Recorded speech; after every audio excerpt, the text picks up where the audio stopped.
ಡೆಲ್ಲಿ ಕಡೆ ಪಕ್ಷದ ಸಂಘಟನೆ ವಿಚಾರದಲ್ಲಿ ಚರ್ಚೆ ಮಾಡಲು ಕರೆದಿದ್ದಾರೆ. ಅದಕ್ಕೋಸ್ಕರ ಇವತ್ತು ಹೋಗ್ತಾ ಇದ್ದೀನಿ. ಅದೆಲ್ಲ ಅವ್ರು ತೀರ್ಮಾನ ಮಾಡ್ತಾರೆ. ಈಗಾಗಲೇ ಕರ್ನಾಟಕ ಪ್ರದೇಶ ಕಾಂಗ್ರೆಸ್ ಕಮಿಟಿಯ ವತಿಯಿಂದ ಮತ್ತು ಆಲ್ ಇಂಡಿಯಾ ಕಾಂಗ್ರೆಸ್ ಕಮಿಟಿಯ ವತಿಯಿಂದ ಸಂಘಟನ್ ಸರ್ಜಾನ್ ಅಭಿಯಾನ್ ಅಂದರೆ ಸಂಘಟನೆಯನ್ನು ಪುನರ್ರಚಿಸತಕ್ಕಂಥ ಅಭಿಯಾನವನ್ನು ಪ್ರಾರಂಭ ಮಾಡಿದ್ದಾರೆ. ಈಗಾಗಲೇ ಅದು 1.5 ವರ್ಷದಿಂದ ನಡೀತಾ ಇದೆ. ಈಗ ಕರ್ನಾಟಕದಲ್ಲಿ ಮಾಡಬೇಕು ಅಂತೇಳಿ ಘೋಷಣೆ ಮಾಡಿದ್ದಾರೆ. ಅದ್ರ ಬಗ್ಗೆ ಚರ್ಚೆ ಮಾಡಲಿಕ್ಕೆ ಹೋಗ್ತಾ ಇದ್ದೀನಿ. ಬಾಕಿ ವಿಚಾರಗಳೇನಾದರೂ ಅವ್ರು ಚರ್ಚೆ ಮಾಡಿದ್ರೆ ಚರ್ಚೆ ಮಾಡ್ತೀವಿ. ಸರ್, ಪಕ್ಷದಲ್ಲಿ ಸಾಕಷ್ಟು ಹಿರಿಯರಿದ್ದಾರೆ, ಅವಕಾಶದಿಂದ ವಂಚಿತರಾಗಿದ್ದೀವಿ ಅಂತೇಳಿ ಸಾಕಷ್ಟು ಶಾಸಕರು ಹೇಳ್ತಾ ಇದ್ದಾರೆ ಸರ್. ಅವ್ರಿಗೆ ಸಾರಿ ಅವಕಾಶ ಕೊಡೋ ಚಾನ್ಸಸ್ ಇದೆ?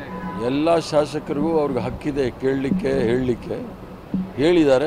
ಅದರ ತೀರ್ಮಾನವನ್ನು ಹೈಕಮಾಂಡ್ ತೆಗೆದುಕೊಳ್ಳುತ್ತೆ. ಹೈಕಮಾಂಡ್ ಎಲ್ಲ ವಿಚಾರವನ್ನು ಭಾಳ ಕೂಲಂಕುಷವಾಗಿ ನೋಡಿ ತಮ್ಮ ತೀರ್ಮಾನವನ್ನು ಹೇಳ್ತಾರೆ. ನಿಮ್ಮ ಹತ್ರ ಏನಾದರೂ ಇಂತಿಷ್ಟು ಸಚಿವ ಸ್ಥಾನ ಇಂಥವ್ರು ಕೊಟ್ಟರೆ ಸರ್ಕಾರಕ್ಕೆ ಒಳ್ಳೆಯ ಹೆಸರು ಬರುತ್ತೆ ಅನ್ನೋ ಒಂದು ಮಂದಟ್ಟು ಇದೆ ಸರ್.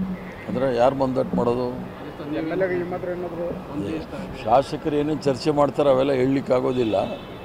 ಎಲ್ಲ ವಿಚಾರಗಳು ಸಹ ಉಸ್ತುವಾರಿ ವಹಿಸಿರ್ತಕ್ಕಂಥ ರಣದೀಪ್ ಸಿಂಗ್ ಸುರ್ಜೇವಾಲಾ ಅವರಲ್ಲಿ ಇರುತ್ತೆ. ಅವ್ರು ಚರ್ಚೆ ಮಾಡಿದಾಗ ಗೊತ್ತಾಗುತ್ತೆ.